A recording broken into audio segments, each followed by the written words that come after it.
तो अब हम नॉर्मली आ जाते हैं कंप्यूटर स्क्रीन पर और अब हम बिल्कुल बेसिक से सीखेंगे। तो सबसे पहले जो आप ये स्क्रीन देख रहे हो ये है डेस्कटॉप, और अगर अब आपको एक्सेल स्टार्ट करना है तो कैसे करोगे। तो हम एक्सेल को कैसे खोलेंगे, विंडो की प्रेस करेंगे और आर प्रेस करेंगे और यहाँ पर लिखेंगे एक्सेल और ओके कर देंगे। तो देखिए हमारा एक्सेल खुल गया, और जैसे ही आप ओके करते हो तो एक्सेल का जो फ्रंट पेज है वो सामने आ जाता है। और ये जो एक्सेल का प्रीव्यू देख रहे हो ये है 2019 का। तो देखिए आपको यहाँ पर कुछ ऑप्शन मिल जाएंगे, होम, न्यू और ओपन। अगर आप नई वर्कशीट लेना चाह रहे हैं तो आप न्यू पे क्लिक कर सकते हैं, और अगर कोई वर्कशीट पहले से सेव है तो उससे आपने कोई ना कोई नाम तो दिया ही होगा, तो उसे आप यहाँ से ओपन कर सकते हो। और रिसेंटली जो भी मैंने अभी फाइल खोली हुई थी तो उनका एक रिसेंट प्रीव्यू मुझे दिख रहा है। और रिसेंटली यहाँ पर एक ऑप्शन आ रहा है ब्लैंक वर्कबुक का, और ये साथ में कुछ टेम्पलेट्स दिए गए हैं। तो अभी हम इन सब चीजों को स्किप करते हैं और अभी हम आते हैं ब्लैंक वर्कबुक पर। तो हम इस पर क्लिक करेंगे और जैसे ही हम इसको खोलेंगे नॉर्मली एक एक्सेल फाइल आ जाती है। और इंटरव्यू में भी बहुत सारे लोगों से बेसिक पूछा जाता है तो लोगों को पता नहीं होता है। तो जैसे कि ये ऊपर वाला सेक्शन है तो हम इसको बोलते हैं टाइटल बार, और आपको ये यहाँ पर जितने भी नजर आ रहे हैं इनको बोला जाता है टूल्स। और यहाँ पर ये जितने भी ऑप्शन है file, home, insert, page layout, इन सबको बोला जाता है मेन्यू बार। और आपको इन हर एक मेन्यू बार में मल्टीपल टूल्स मिलते हैं। जैसे इंसर्ट की बात करेंगे तो देखिए इसमें भी कितने सारे टूल्स हैं, पेज लेआउट में भी टूल्स हैं, आपको इन सब में मल्टीपल्स टूल्स मिलेंगे। इसके बाद यहाँ पर नेक्स्ट आ रहा है B2। तो ये क्या है B2 एक्चुअल में, तो जो ये हमारी फाइल है यहाँ पर आपको क्या नजर आ रहा है, ये डब्बे के डब्बे नजर आ रहे हैं। तो हम इसे क्या बोलते हैं, हम बोलते हैं सेल। और ये यहाँ पर ये जितने भी सेल हैं इनमें दो चीजों का कॉम्बिनेशन है। जो ये आपको ABCD ऊपर दिख रहे हैं ये है कॉलम, और 1 2 3 4 जो भी ये आपको दिख रहे हैं ये है रो। तो जैसे मैं इस सेल की बात करूं तो ये है कॉलम C और रो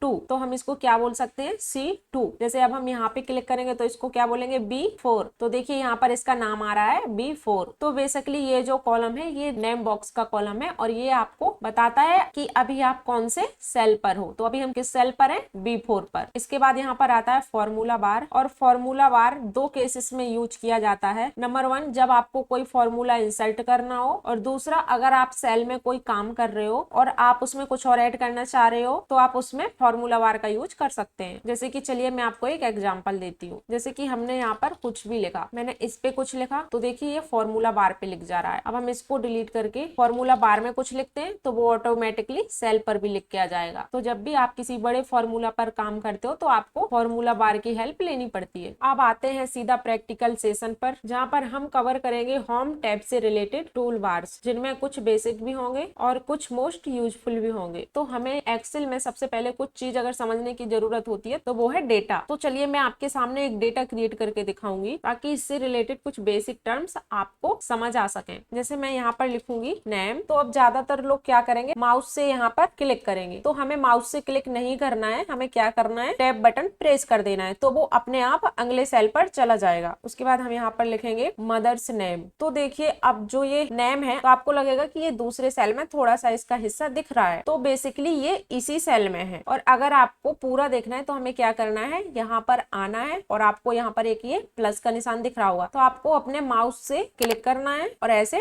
ड्रैग कर देना है। तो देखिए ये एक ही सेल में दिख रहा है। या फिर आप यहाँ पर आके अपने माउस से डबल क्लिक करेंगे 1 2, तो देखिए ये अपने आप एडजस्ट हो जाएगा। यहाँ पर लिखेंगे फादर्स नेम, यहाँ पर लिखेंगे इंग्लिश, हिंदी, मैथ, यहाँ पर लिखेंगे साइंस। उसके बाद मैं यहाँ पर कुछ नाम लिख दूंगी जैसे रिया, अनिका, अखिल, निखिल, प्रेरणा, निकुंज, सिया, राहुल। अब हमें यहाँ पर मदर्स नेम लिख देते हैं, miss Saroj, miss Savita, miss Lalita, miss Shivani, miss Aarti, miss Sandhya, miss Shashi and miss Ragini. अब हम इनके यहाँ पर फादर्स नेम लिख देते हैं, mister Rahul, mister Suresh, mister Nikhil, mister Aniket, mister Shivam, mister Satyam, mister Narendra, mister Shokhendra. अब हम यहाँ पर इनके नंबर क्रिएट करेंगे।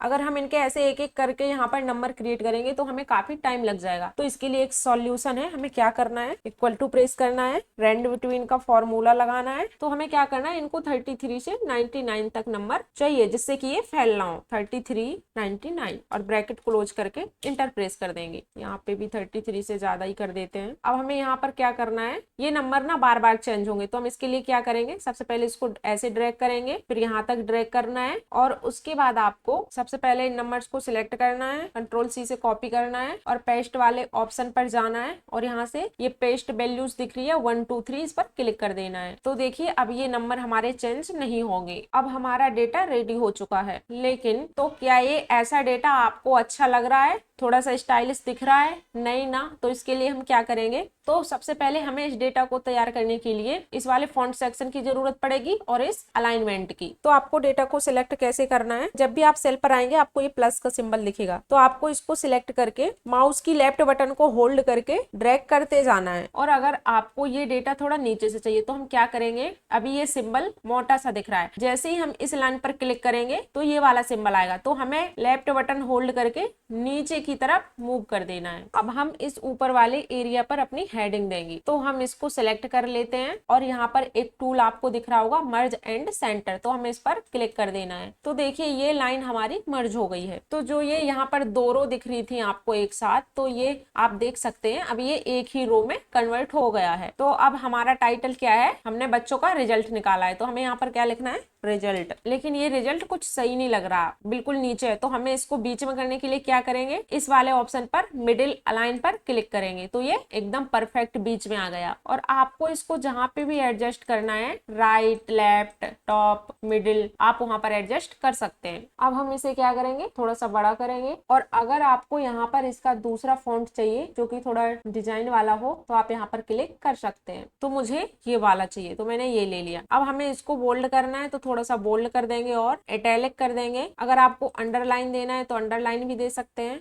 डबल अंडरलाइन भी दे सकते हो, बट हमें अंडरलाइन नहीं देना है, तो फिलहाल हम इन दोनों चीजों को हटा देते हैं। अब इसके बाद हम इसको थोड़ा और स्टाइलिश बनाने के लिए यहाँ पर कोई कलर फिल करते हैं, जो आपका फेवरेट हो, आपको पसंद हो, कर सकते हैं। और अगर आपको यहाँ पर भी कोई कलर पसंद नहीं आता तो नीचे देखो बहुत सारे मोर ऑप्शंस हैं, आप यहाँ पर कोई सा भी कलर कर सकते हो। तो मुझे यही कलर चाहिए, मैं यहाँ पर ओके कर दूंगी। और अगर आपको टेक्स्ट का कलर भी चेंज करना है तो आप यहाँ पर जाके कोई सा भी कलर कर सकते हैं। उसके बाद हम इन हेडिंग्स पर कलर फिल करेंगे, तो हमें यहाँ पर जो भी आपको कलर पसंद हो आप फिल कर सकते हैं। और इनको भी थोड़ा सा बोल्ड करेंगे। इसके बाद हम इस सारी रेंज को सिलेक्ट करेंगे। उसके बाद हम यहाँ पर अप्लाई करेंगे बॉर्डर। तो देखिए इतनी सारी अलग अलग बॉर्डर है, तो अभी हमें चाहिए ऑल बॉर्डर्स, जिससे देखिए एक ही बार में स्टाइलिश फॉर्मेट में अप्लाई हो गया है। तो अब आप देख सकते हैं एक सिंपल से डेटा को हमने कितना अट्रैक्टिव बना दिया है। उसके बाद ये नंबर जो आपके लेफ्ट में आ रहे हैं, तो हम इनको सिलेक्ट करेंगे और ये अलाइनमेंट वाले ऑप्शन पर जाएंगे और इसको मिडिल में क्लिक कर देंगे। और देखिए अभी जो हमारा डेटा है वो प्रॉपर रेडी हो चुका है। अब आपको यहाँ पर जो ये रैप टेक्स्ट दिख रहा है, तो इसमें आप कंफ्यूज हो सकते हो, तो कई बार जगह कम होती है, तो इसके लिए हम क्या करेंगे, इसको यहाँ तक ले आएंगे। तो अब जो ये नेम का एम है वो तो आगे चला गया, दिख ही नहीं रहा, तो हम क्या करेंगे, इसको सिलेक्ट करके रैप टेक्स्ट कर देंगे और यहाँ से थोड़ा सा नीचे कर देंगे। तो देखिए ये नेम नीचे आ गया है। अब हमें इनको थोड़ा सा मिडिल में कर देना है, तो ये ऑटोमेटिकली उतनी ही जगह में